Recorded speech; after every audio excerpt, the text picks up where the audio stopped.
Morning, నమస్కారం, ఆదాబ్. ఇంకా ఇవాల్టి టాపిక్ వెరీ వెరీ ఇంపార్టెంట్. ఇది ఎప్పటికీ చాలా ఆసక్తికరమైన టాపిక్గా ఉంటుంది. మనం ఒక డిఫరెంట్ ఫేజ్లో వెళ్తున్నాం. అలాగే మన టాపిక్ ఏంటంటే courage, conviction with all the practicality.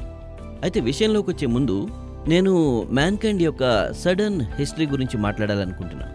Mankind ఎలా మొదలైంది, అలాగే మ్యాన్కైండ్ ఎప్పుడు కూడా పిలువబడుతుంది బాటమ్ అప్రోచ్ కంపెనీగా. మరి బాటమ్ అప్రోచ్ కంపెనీ ఎందుకని అంటే, మీ దగ్గర అసలు ఏమీ లేనప్పుడు, రిసోర్సెస్ లేనప్పుడు, డబ్బు లేనప్పుడు, పేరు లేనప్పుడు, మీ దగ్గర ఎక్స్పీరియన్స్ కూడా ఎక్కువ లేనప్పుడు, then you basically want to ఒక నాయిస్ క్రియేట్ చేయాలనుకుంటారు, గొప్ప మార్పు తీసుకురావడం ద్వారా. మీరు ఏదైనా ప్రత్యేకంగా చేస్తే అది బాగుంటుంది. మేము డిఫరెంట్గా చేసింది ఏమిటంటే, మేము ప్రైస్ తక్కువ ఉంచాం, కాంబినేషన్స్ తీసుకొచ్చాం. కానీ గొప్ప డిఫరెన్స్ ఏంటంటే బాటమ్ ఆఫ్ అప్రోచ్. చిన్న నగరాల నుంచి పెద్ద నగరాలకు వెళ్ళాం. ఇదొక విషయం. రెండో విషయం, జనం ఇలా ఆలోచించలేదు ఎప్పుడు. బాటమ్ ఆఫ్ ది అప్రోచ్ అంటే దాంతోపాటు ఇది వెరీ ఫోకస్డ్ అప్రోచ్ అనమాట. మీనింగ్ ఏంటంటే, దీని అర్థం ఏంటంటే, ముందుగా మేము వెస్టర్న్ యూపీని లాంచ్ చేసాం, తర్వాత సెంట్రల్ యూపీ లాంచ్ చేసాం, తర్వాత ఈస్టర్న్ యూపీ లాంచ్ చేసాం, తర్వాత హర్యానా, ఆ తర్వాత Punjab, Rajasthan, Madhya Pradesh. Truly in tragedy we క్రియూ neighbouring స్టేట్స్లో లాంచ్ చేస్తూ పోయాం. అలాగే మేమేం ప్రయత్నం చేసామంటే, మా వాళ్ళే అంటే కాస్త ఎక్స్పీరియన్స్డ్ మెడికల్ ర్యాప్స్ కానివ్వండి, ఫస్ట్ లైన్లో ఉన్న వారికి కూడా ప్రమోషన్స్ ఇవ్వడం జరిగింది వెంటనే. ఇదన్నమాట ఫస్ట్ లైన్. చాలా చోట్ల ఏంటంటే, ఈ రోజుకి మీరు 28 డివిజన్స్ కనుక చూసినట్లయితే మ్యాన్కైండ్వి, ఈ రోజుకి కొన్ని స్టేట్స్లో కొన్ని డివిజన్స్ లాంచ్ చేసలేవు. మ్యాన్కైండ్ని చూసినట్లయితే స్టార్టింగ్లో లాంచ్ చేసినప్పుడు, ఈవెన్ 3-4 సంవత్సరాల తర్వాత we were not all India based company. అంటే 4-5 ఏళ్ల తర్వాత ఏమనిపించిందంటే, మనలో చాలా మంది మెచ్యూర్ అయిపోయారు, కాబట్టి వాళ్ళకు ఒక ఛాన్స్ ఇవ్వాలి అని. మెచ్యూర్ అయినప్పుడు మేము వాళ్ళకి ప్రామిస్ చేసాం, మేము మా మెడికల్ ర్యాప్స్ని ప్రమోట్ చేస్తామని. వాళ్ళని ఫ్యూచర్ మేనేజర్స్గా కూడా పిలిచాం. మేము ఒక డిస్కవరీ డివిజన్ని లాంచ్ చేసాం. ఆ సమయంలో చాలా స్టేట్స్లో మ్యాన్కైండ్ లాంచ్ అయ్యి లేదు. అప్పుడు కూడా మేము డిస్కవరీ లాంచ్ చేసాం. ఆ తర్వాత ఈ ప్రయాణంలో 4-5 సంవత్సరాలు పట్టింది. మ్యాన్కైండ్ పూర్తిగా లాంచ్ అయింది, కానీ డిస్కవరీ ఇప్పటికీ కూడా పూర్తిగా ఇండియాలో లాంచ్ చేయలేదు. మేము లైఫ్ స్టైల్ని లాంచ్ చేసాం, ఈ ఫ్యూచర్ని లాంచ్ చేసాం, సో ఆన్ సో ఫోర్త్. ఒకదాని తర్వాత ఒకటిగా మేము భారతదేశం మొత్తంలో మొదటి డివిజన్ని లాంచ్ చేద్దాం, తర్వాత రెండవ డివిజన్ని లాంచ్ చేద్దాం అనే ఉద్దేశంతో మేము లాంచ్ చేయలేదు. మేము ఏ విషయాన్ని గమనించి చేసామంటే, మేము ఎప్పుడు పీపుల్ సెంట్రిక్గా ఉన్నాం. మా వాళ్ళు మెచ్యూర్ అయ్యారు, వాళ్ళకి అవకాశం ఇవ్వాలి అని. అందుకే వాళ్ళని ప్రమోట్ చేసాం. Mankind was all and all only inward looking kind of nice decision. మేము కేవలం మా వారిని ప్రమోట్ చేసాం. This was basically one thought. ఇది అందరికీ తెలుసు. ప్రజలకు తెలియని ఇంకో థాట్ కూడా ఉంది. దీన్ని నేను ఒక రిమైండర్గా అందరికీ గుర్తు చేయాలనుకుంటున్నాను. మీరు కంపెనీని ప్రారంభించినప్పుడు, మీ దగ్గర రిసోర్సెస్ ఏమీ లేనప్పుడు, అంతా కూడా మీరే స్వయంగా చేస్తున్నప్పుడు, ఒక ఫౌండర్గా మార్కెటింగ్ కానివ్వండి, సేల్స్ మీటింగ్స్ కానివ్వండి, ట్రైనింగ్ కానివ్వండి, అన్నీ మీరే స్వయంగా చేసేవారు. కానీ స్లోలీ అండ్ గ్రాడ్యువల్లీ కొత్త డిపార్ట్మెంట్స్ని ప్రారంభించడం మొదలుపెట్టాం.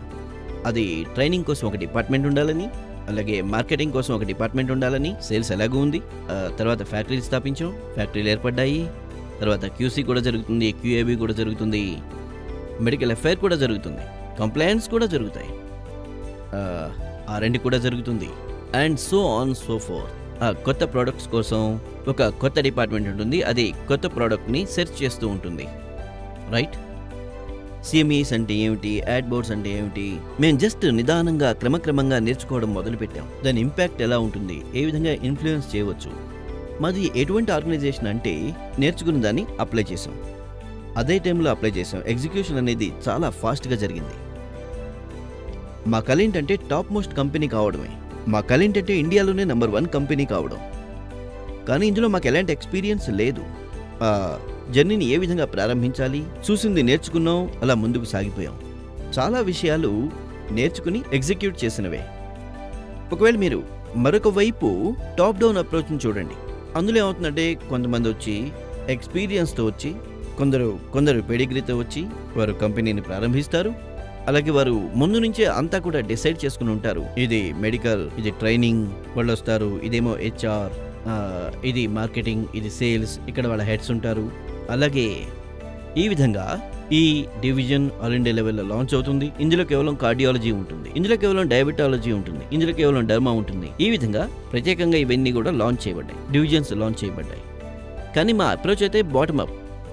ఇంకా బాటమ్ అప్ అప్రోచ్ యొక్క ప్రయోజనాలు కూడా కొన్ని ఉంటాయి. అంటే మీరెప్పుడు హంబుల్గా ఉండాలి, మీరు గ్రౌండెడ్గా ఉండాలి, ప్రజలతో సంపర్కంలో ఉండాలి, వాళ్ళు చెప్పేది వినాలి. ప్రతిదీ కూడా ఏ విధంగా ఉండాలంటే కేవలం ఫీల్డ్ వైపు నుంచి వచ్చే ఇన్ఫర్మేషన్ని కలిగి ఉండాలి. అయితే దీనికి కొన్ని సైడ్ ఎఫెక్ట్స్ ఉంటాయి, అలాగే దుష్పరిణామాలు కూడా ఉంటాయి. మీకు తెలీదు ప్రపంచం యాక్చువల్గా ఎటు మూవ్ అవుతోందో. అలాగే మీకు ఇతర కంపెనీల యొక్క ఎక్స్పోజర్ కూడా లేదు. ఇది ప్రాక్టికలీ పాసిబుల్ కాదు. మునుపు మనం అనుకున్నట్లుగా మ్యాన్కైండ్ ఏదైతే చేస్తుందో అది బెస్ట్ చేస్తోందని, మ్యాన్కైండ్ కంటే మంచిగా ఇంకెవరు చేయలేరని అలా ఎప్పుడు జరగదు. చాలా కంపెనీలు వేర్వేరు ఏరియాస్లో చాలా బాగా పనిచేస్తున్నాయి. అలాగే మనం 2018-19 వరకు ఈ విషయంలో నేర్చుకోలేదు. అప్పుడు ఒక సమయం వచ్చింది, మనం ముంబై ఆఫీస్ నుంచి మ్యాన్కైండ్ యొక్క స్పెషాలిటీస్ని లాంచ్ చేసాం. బయట నుంచి ప్రజలు వచ్చారు, అలాగే డిఫరెంట్ డిపార్ట్మెంట్స్ అక్కడ కూడా క్రియేట్ అయ్యాయి, అలాగే డిఫరెంట్ డివిజన్స్ లాంచ్ అయ్యాయి. అక్కడ టాప్ డౌన్ అప్రోచ్ ఒకటి ఉంది, అందులో మనం చాలా సక్సెస్ అయ్యాం. ఆ డివిజన్స్ చూస్తే ప్రస్తుతం 25% ఆఫ్ గ్రోత్తో వాళ్ళు గ్రో అవుతూ ఉన్నారు. నేను ఇలా చెప్పడం లేదు వాళ్ళ బేస్ పెరుగుంటుందని, అందుకే వాళ్ళు 25-30% చేస్తున్నారని, but they are growing very good. అంతా కూడా చాలా సిస్టమేటిక్ గా ఉంటుంది. వాళ్ళలో ఎలాంటి లోపాలు కూడా లేవని నేను చెప్పను, ఖచ్చితంగా ఉంటాయి, ఉన్నాయి. అవేంటో వాళ్ళకి తెలుసు కూడా. డిఫరెంట్ ప్లేసెస్లో చాలా జరగకూడనివి జరిగాయి, జరుగుతున్నాయి కూడా. ఈ ప్రపంచంలో ఏది పర్ఫెక్ట్ కాదు. అయితే మనం ఒక రకమైనటువంటి యునిక్ని, ఒక రకమైన formula, unique kind of a program in which both top down and bottom approach can be merge. మనం ఒక డిఫరెంట్ కైండ్ ఆఫ్ ఆర్గనైజేషన్ ని క్రియేట్ చేయగలమా? Organization mankind. ఇప్పుడు మనం ఆ ప్రయాణంలోనే ఉన్నాం. ద సైడ్ ఎఫెక్ట్స్, నేను చెప్పేది బాటమ్ అప్ అప్రోచ్ యొక్క బేసికలీ ఏంటంటే అన్ని డివిజన్స్ ఒకదానితో ఒకటి మాట్లాడుకోవు. అంటే నేను చెప్పేది 15-20 డివిజన్స్ ఉన్నాయి కదా, మ్యాన్కైండ్లో ఉన్న 28 డివిజన్స్ పరస్పరం మాట్లాడుకుంటాయా? ప్రాబ్లం ఏంటంటే మాట్లాడుకోవు. ఇందులో ఉన్న అతిపెద్ద సమస్య ఇది. రెండవ ప్రాబ్లం ఏమిటంటే కొన్ని డివిజన్స్లో కొన్ని నిర్దిష్టమైన మంచి యాక్టివిటీస్ ఉన్నాయి, వెరీ గుడ్. సెకండ్ డివిజన్స్లో కూడా కొన్ని మంచి యాక్టివిటీస్ ఉన్నాయి. అయితే ఎప్పుడు జరగంది ఏంటంటే వాటిలో అవి పరస్పరం కలవడం కానీ, ఫ్రెండ్స్ కావడం కానీ, లేదంటే అలయన్స్ కావడం, లేదా ఒకళ్ళకొకళ్ళు హెల్ప్ చేసుకోవడం. ఎగ్జాంపుల్ చెప్పాలంటే కొంతమంది డాక్టర్స్, కార్డియాలజిస్టులు చాలా క్లోజ్గా ఉంటారు కొందరు మ్యాన్కైండియన్స్తో. మరి వారు డిస్కవరీ స్టాఫ్ని పిలిచి వారికి హెల్ప్ చేశారా? లేదా డిస్కవరీ యొక్క బాస్ డయాబెటాలజిస్టా? వారు మ్యాన్కైండ్ వాళ్ళకి లేదంటే ఫ్యూచర్ వాళ్ళని పిలిచి వాళ్ళకి హెల్ప్ చేశారా? అలా ఏం జరగలేదు. చెప్పేది ఏంటంటే అన్ని మంచి practices, different practices were in silos. వేర్వేరు డివిజన్స్ వేర్వేరు యాక్టివిటీస్ చేస్తూ ఉన్నాయి. బట్ ఒక సెంట్రల్ పాలసీగా, ఒక సెంట్రల్ ఆర్గనైజేషన్గా ఆ పాలసీస్ అన్ని డివిజన్స్ చేయాలి, అలాంటి ప్రోగ్రామ్ ఏదీ లేదు. అదే ఉన్న అతిపెద్ద సమస్య. రెండో బేసిక్ ఏంటంటే ఉదాహరణకి ఒక ప్రోడక్ట్ని పరస్పరం 2 డివిజన్స్కి ఇచ్చినప్పుడు, ఒక మాలిక్యూల్వి, ఇందులో 2 ప్రోడక్ట్స్ ఇవ్వబడ్డాయి, అది పరస్పరం ఒకదాని మీద ఒకటి అటాక్ లాగా ఉంది, కాంపిటీషన్ ఉంది. That was a wrong. అది హెడ్ ఆఫీస్ తరపు నుంచి ఒక మిస్టేక్. హెడ్ ఆఫీస్ కూడా అలాగే ఆలోచిస్తుంది.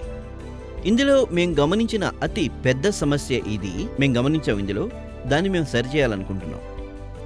ఈ సమస్యలన్నింటినీ గమనిస్తూ మేము ప్రస్తుతం ఏంటంటే సెంట్రలైజ్ చేసే ప్రయత్నాన్ని మేము ప్రారంభించాము. ఏవేవైతే మంచి విషయాలు ఉన్నాయో అవి టాప్ డౌన్ అయి ఉండాలి. నేను మీకు ఒక ఎగ్జాంపుల్ చెప్తాను, ఇంకా ఎగ్జాంపుల్స్ ఉన్నాయి. ఏదైనా ఒక ఏరియాలో, ఒక డివిజన్లో ఒక పర్టికులర్ పీడియాట్రిక్ ఒక కాన్ఫరెన్స్ నిర్వహించారు డాక్టర్స్ది. దాని 15 రోజుల తర్వాత అదే ఏరియాలో, అదే నగరంలో ఆ డాక్టర్స్ ద్వారానే రెండో డివిజన్ నిర్వహించింది. ఇప్పుడు మీరు ఆలోచించండి, కస్టమర్ ఎలా రెస్పాండ్ అవుతారు, కంపెనీలు ఈ విధంగా ఎలా పనిచేస్తాయి అని. పరస్పరం వాటికి పడదు. ఒకవేళ ఇద్దరు కలిసి నిర్వహించినట్లయితే, కలిసి చేస్తే రెండూ కూడా బెనిఫిట్స్ పొందే అవకాశం ఉంటుంది. కొన్ని చోట్ల ప్రాబ్లం ఎలా ఉంటుంది అంటే, ఫర్ ఎగ్జాంపుల్ ఒక యాంటీబయాటిక్ ఉంది, దాని ఒక స్టెంట్ ఒక డివిజన్ దగ్గర ఉంది, రెండో స్టెంట్ రెండో డివిజన్ దగ్గర ఉంది. వాళ్ళు డాక్టర్ దగ్గరికి వెళ్ళినప్పుడు డాక్టర్స్ అడుగుతారు, నీ పెద్ద స్టెంట్ ఎక్కడ ఉంది అని. వాళ్ళు అంటారు రాదు అని. ఈ రకంగా నేను అంటాను అదొక రకమైన కాంపిటీషన్, నెగిటివ్ కాంపిటీషన్ నడుస్తూ ఉన్నదని. నిదానంగా క్రమక్రమంగా అది తగ్గిపోతుందిలే అని. మరో అతి పెద్దదైన సమస్య ఏంటంటే పాతదైనటువంటి ఫార్ములా గురించి, పాతదైన పద్ధతి గురించి. ఇందులో మ్యాన్కైండ్ యొక్క వ్యక్తి ఏమంటాడంటే, సార్ నేను మ్యాన్కైండ్లోనే ప్రమోట్ అవ్వాలి అని. నేను డిస్కవరీలోకి వెళ్ళను, కొత్త డివిజన్స్లోకి వెళ్ళను అని, రెండో స్టేట్లోకి వెళ్ళను, రెండో ఏరియాలకు అస్సలు వెళ్ళను అని. దానివల్ల ఇలాంటి సమస్యలు వస్తూ ఉంటాయి. ఒక కంపెనీలో అది అన్ని రకాల బేస్ ప్రాక్టీసెస్ని పాటిస్తుంది. అందులో 28 డివిజన్స్ ఉన్నాయి. అందులో హెడ్ ఆఫీస్ని సెంటర్గా కలిగి ఉంది. ఆ హెడ్ ఆఫీస్ దగ్గరికి వచ్చి ఆ పాలసీస్ని పర్కులేట్ డౌన్ చేసి ఖచ్చితంగా ఆ ప్రాక్టీసెస్ అనేవి అప్లై చేయాలి, ఎగ్జిక్యూట్ చేయాలి. ఈ మొత్తం 28 డివిజన్స్లోనూ ఇదొక లెర్నింగ్. వాస్తవానికి ఫ్యూచర్లో జరగబోయేది ఇదే. మనం ఎంతైతే నేర్చుకున్నామో, ఎన్ని మంచి విషయాలైతే నేర్చుకున్నామో దాన్ని మనం ఖచ్చితంగా తీసుకురావాలి హెడ్ ఆఫీస్ దగ్గరికి. అలాగే ఖచ్చితంగా ఈ మొత్తం divisions are following those universal policies. అది ఇన్సెంటివ్స్ కానివ్వండి, మార్కెటింగ్ కానివ్వండి, లేదంటే అది మన ఏదైనా యాడ్ బోర్డ్లోకి డాక్టర్ని పిలవడం కానీ, లేదంటే సీఎంఓని పిలవడం కానీ, ఫర్ ఎవ్రీథింగ్ దాన్ని మనం సెట్ చేయాల్సి ఉంటుంది. దాదాపు గత 15-16 నెలల నుంచి 18 నెలల లోపు మ్యాన్కైండ్లో మేము ఎన్నో రకాల మార్పులు తీసుకొచ్చాం. తప్పు ప్రాక్టీసెస్ ఏవైతే ఉన్నాయో వాటిని మేము అంతం చేశాం. అలాగే ఇన్ఎఫిషియెంట్ వ్యక్తులను మేము తొలగించేశాం. చాలా మంది స్టాఫ్, చాలా మంది లీడర్స్ని మేము రీప్లేస్ చేసేసాం. మా ఇంటెన్షన్ ఏంటంటే, మొదటి ఇంటెన్షన్ ఏంటంటే వాళ్ళు మారాలి. వాళ్ళు మారకపోతే మేము వాళ్ళనే మార్చేసాం. That has been done. And now ఎంతోమంది కొత్త లీడర్స్ని హెడ్ ఆఫీస్కి తీసుకురావడం జరిగింది. ఇక్కడ అప్లై చేయబడిన మరొక విషయం ఏమిటంటే, దానికి మేము కొన్ని ఎగ్జాంపుల్స్ ఇస్తాం. నేను మెడికల్ ర్యాప్గా ఉన్నప్పుడు నా ఫ్రెండ్ నాకేం చెప్పాడంటే, ప్రస్తుతం మన కంపెనీ, నేను దాని పేరు చెప్పడం లేదు, ఆ కంపెనీకి సౌత్ నుంచి ఒక హెడ్ వచ్చారు. ఆయన నాకేం చెప్పారంటే, చూస్తూ ఉండు, సౌత్లో ఉన్న అందరూ కూడాను ఆ కంపెనీలోకి వచ్చిన వారు ప్రెసిడెంట్ కానివ్వండి, మార్కెటింగ్ వాళ్ళు కానివ్వండి, అందరూ వాళ్లే ఉంటారని. జరిగింది కూడా అదే. ఒక రకమైన ఇమేజ్ ఒకటి క్రియేట్ చేయబడింది, ఇక్కడ సౌత్ వాళ్ళకే ముందుకెళ్లేందుకు అవకాశం దొరుకుతుంది అని. ఈ విషయం నా మైండ్లో ఎప్పుడూ ఉండేది. ఇంకా ఆ కారణంగానే మ్యాన్కైండ్లో హెడ్ ఆఫీసులో మేము నిర్ణయించుకున్నాం that we are supposed to be a very cosmo kind of a company. ఈ కంపెనీని రిప్రజెంట్ చేసేవాళ్ళు అన్ని స్టేట్స్ నుంచి వచ్చేవారు. మా దగ్గర ఒకానొక సమయంలో నార్త్ నుంచి చాలా మంది వచ్చున్నారు. ఇప్పుడు ఈస్ట్ వైపు నుంచి కూడా చాలా మంది వచ్చారు. అలాగే మహారాష్ట్ర నుంచి కూడా, వెస్ట్ నుంచి కూడా చాలా మంది వచ్చారు. ఇప్పుడు మేము నెక్స్ట్ లెవెల్లో ఏం చేస్తున్నాం అంటే, సౌత్ నుంచి, ఫ్రమ్ సౌత్ సైడ్, తమిళనాడు కానివ్వండి, కర్ణాటక కానివ్వండి, ఆంధ్రప్రదేశ్ కానివ్వండి, అక్కడ ఉన్నటువంటి బెంచ్ స్ట్రెంగ్త్ ఏదైతే ఉందో హెడ్ ఆఫీసులో స్ట్రాంగ్ చేస్తున్నాం. ఒకే కంపెనీ నుంచి అందరినీ తీసుకోవడం లేదు. మేము సన్ఫార్మా నుంచి కొంతమందిని తీసుకుంటున్నాం, అల్కేన్ నుంచి, సిప్లా నుంచి, అబౌట్ నుంచి, అలాగే వేర్వేరు కంపెనీల నుంచి కూడా స్టాఫ్ని తీసుకుంటూ ఉంటాం. దీని అర్థం ఒకే కంపెనీ వారు అన్ని చోట్లకి రావాలని కాదు. ఇది చాలా స్పష్టమైన, చాలా లౌడ్ మెసేజ్. అది బయట వాళ్ళకి కానీ, లేదా మ్యాన్కైండియన్స్ కానీ. ఇప్పుడు నేను మీతో నేరుగా మాట్లాడుతున్నానంటే ఎంతమంది అయితే ఇక్కడ కూర్చున్నారో అందరూ వింటున్నారు కదా.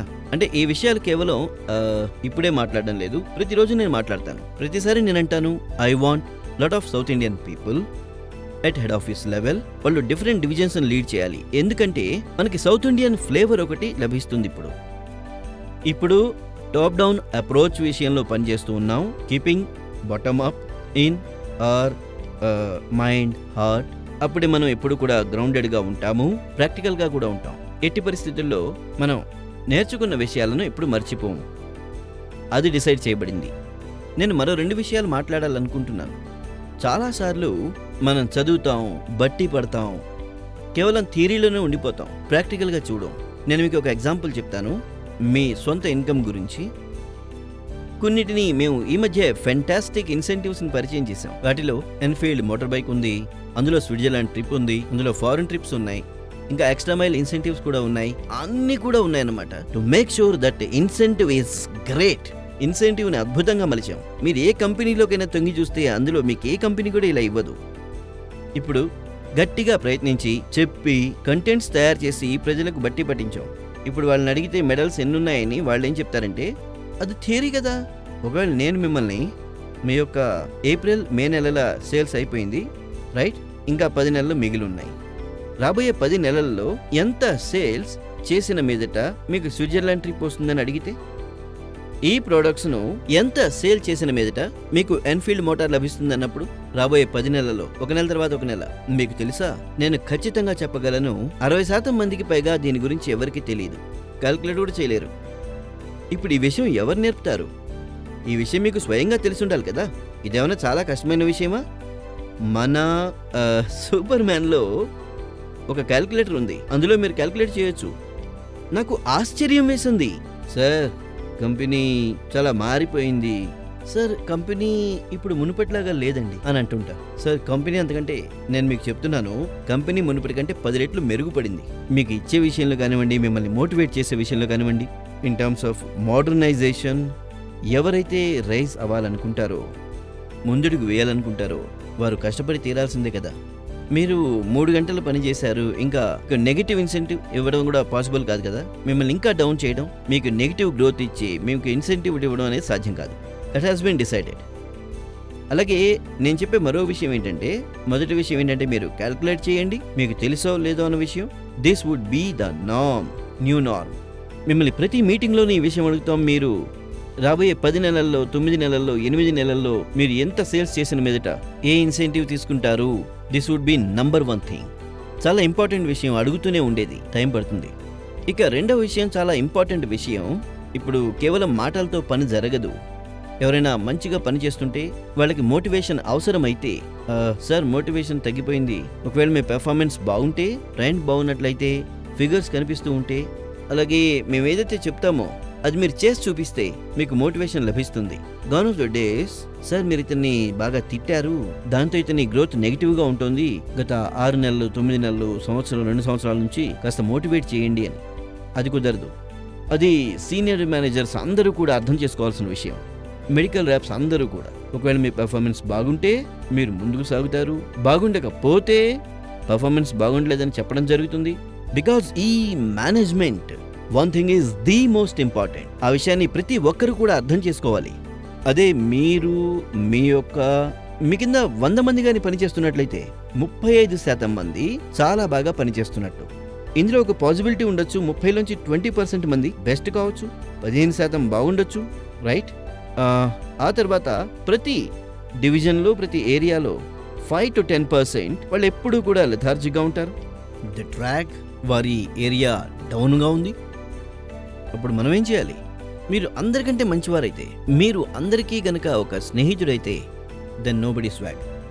అయితే మీరు చేయాల్సింది ఏంటంటే, మీరు మోటివేట్ చేయాలి, ప్రమోట్ చేయాలి, అప్రిషియేట్ చేయాలి, ఏదైనా చేయండి. లీడర్స్ అందరూ ఏదైనా చేయండి. This has been given. Heads అందరికీ ఫుల్ పవర్ ఇవ్వడం జరుగుతుంది. హెచ్ఓలో ఉన్న లీడర్స్ కానివ్వండి, ఒకవేళ ఎవరు మంచిగా పనిచేస్తుంటే మీరు ఏదైనా చేయండి. డబ్బుల గురించి, ఇన్సెంటివ్స్ గురించి ఆలోచించాల్సిన అవసరం లేదు. మంచిగా పనిచేసే వారికి, కింద ఉన్నటువంటి 5% వాళ్ళు ఉన్నారు కదా, వాళ్ళు మంచిగా పెర్ఫామ్ చేయకపోతుంటే వాళ్ళని వదిలిపెట్టమని చెప్పొచ్చు, లేదంటే మారమని చెప్పొచ్చు, వాళ్ళంతటా వాళ్ళుగా. అది మేము డిసైడ్ చేసాం. మీరు టాప్లో ఉన్న వాళ్ళని ముందుకు నడిపించి బాటమ్ వాళ్ళని అకౌంటబుల్ చేయకండి. అడుగుతారు, టఫ్ క్వశ్చన్స్ అడుగుతారు. ఏమవుతుందంటే ఆ మిడిల్లో ఉంటారు చూశారు, మధ్యలో ఉంటారు కదా, వాళ్ళు పైకి పరిగెత్తేందుకు ప్రయత్నం చేస్తారు, ఇంప్రూవ్ చేసుకోవడానికి ప్రయత్నిస్తారు. ఇక మరోవైపు మీరంటారు 100 మంది ఉన్నారు, అందరూ మంచివాళ్లే సార్, తప్పేం లేదు, అందరినీ మోటివేట్ చేయండి అని. ఐ టెల్ యూ సార్, అందరూ బాటమ్ వైపుకి వెళ్తుంటారు. ఇదే మ్యాన్ కైండ్లో గత కొన్ని సంవత్సరాలుగా జరిగింది. ఎందుకంటే మన మేనేజర్స్, మన లీడర్స్ కేవలం పాపులర్ అవ్వాలని అనుకున్నారు.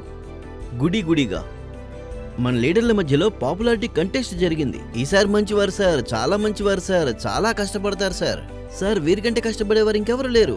అయితే చూసింది ఏంటంటే అన్ని చెడు విషయాలు వి కుడ్ రియల్లీ సీ.